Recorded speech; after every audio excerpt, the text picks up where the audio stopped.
Akkam jirtu dhaggeeffattoota keenya. Oduu yeroo kanaa qabnu sin dhageechisa an Ejersa Abdiiti. Hidhattoonni Wallagga Bahaatti abbootii alangaa afur butanii nama tokko haala sukkaneessan ajjeesuun barame. Godina Wallagga Bahaatti abbootiin alangaa afur qaama hin beekamneen butamuun isaan keessa namni tokko ajjeefamuu waldaan abbootii alangaa Oromiyaa ibsa baasin beeksiseera. Abbootiin alangaa kun kan butaman hojiif osoo aanaa Jimmaa Arjoo irraa gara magaalaa Naqamteetti imalaa jiranii qaamolee kan ammatti maqaan isaanii hin eeramneen butamuudha kan beekame.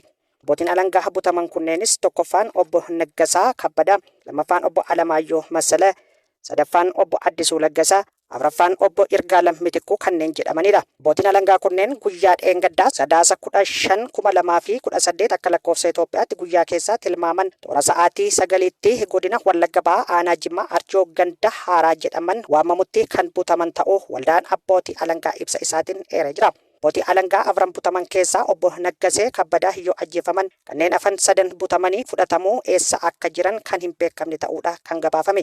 Waldaan abbootii alangaa Oromiyaa du'aa abbaa alangaa obbo Naggasee Kabbadaatti gadda itti dhagahame ibsa. Qaamolee ogeeyyii seera sadan hafan butanii deeman hatattamaan akka gadhiisan jechuunis gaafatee jira. Abbootiin dhaabbilee beetinkii ispoortii birrii biliyoona 100 miliqsuun shakkaman to'annoo jala ooluun barame. Abbootiin qabeenyaa dhaabbilee beetinkii ispoortii tumsitoonni isaanii birrii biliyoona 100 mootummaaf galii ta'uu qabu ture miliqsuun shakkaman to'annoo jala ooluun ibsamee jira.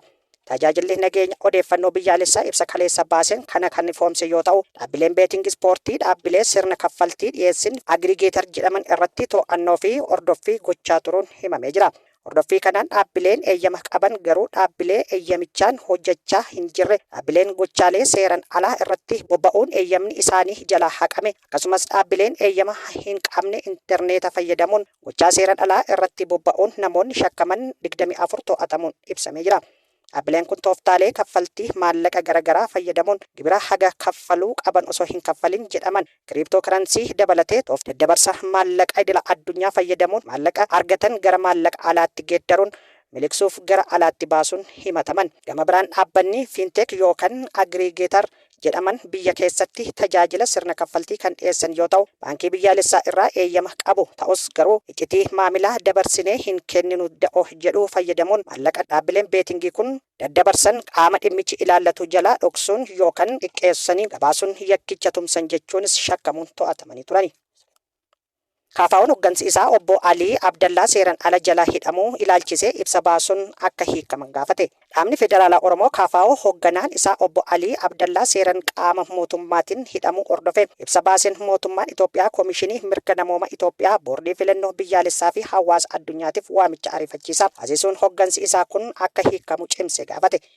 Akka KFO'n ibsetti obbo Aliin tajaajila uummataa fi hoogganaa olaanaa KFO ta'uun aanaa Kombolchaa fi godina Harargee Bahaatti tajaajila kan turan yoo ta'an Onkololeessa 23/2018 irraa eegalee seeran ala qabamuun hidhaa jiraachuu isaa ibse.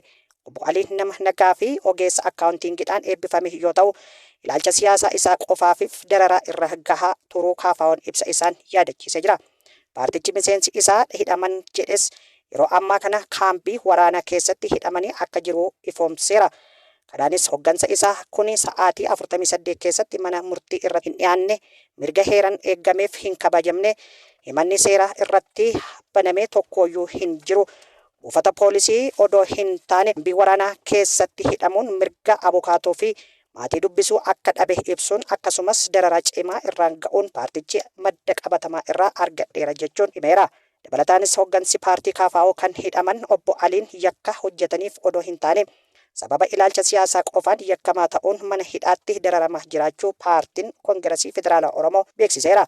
Akkasumas lammii biyyaa osoo yakka hin qabaatin karaa seeran ala ta'een qabanii kaambii waraanatti dararuun sarbama mirga namoomaa fi cabsa heera mootummaa jechuun paartichi himateera.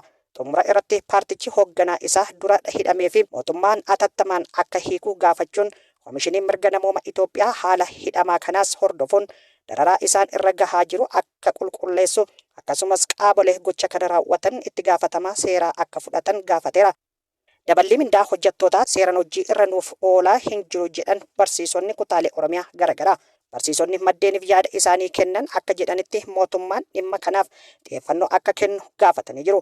Barsiisan bulchiinsa magaalaa Aggaaroo irraa yaada isaa nuuf kenne daballi mindaa ilaalchise mootummaan yeroo darbe fulbaanarraa eegalee kaffaltiin mindaa akka raawwatamu jedhee ture jedha. Haa ta'u malee bulchiinsi magaalaa Aggaaroo hojjettoota magaalichaa keessa jiran bakka lamatti qoodee gartokkeef kuufama fulbaana fi mindaa onkololeessaa hojjetee kaffaluu hime. Kan barsiisaa immoo mindaa onkololeessaa qofa sirreessee nuu kaffale jedhe.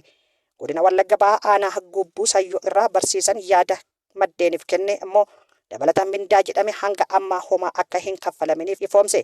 Godina Harargee Bahaa bulchiinsa magaalaa Dadarii barsiisan yaada maddeeniif kenne gama isaaniitiin kuufama baatii fulbaanaa hanga guyyaa har'aatti nuuf hin kennine jechuun maddeeniif yaada isaa ibsee jira. Hordoftoota keenya oduun har'aaf qabnu asirratti raawwannee jira. Qophiilee keenya biroo waliin turtii gaarii isiniin jenna.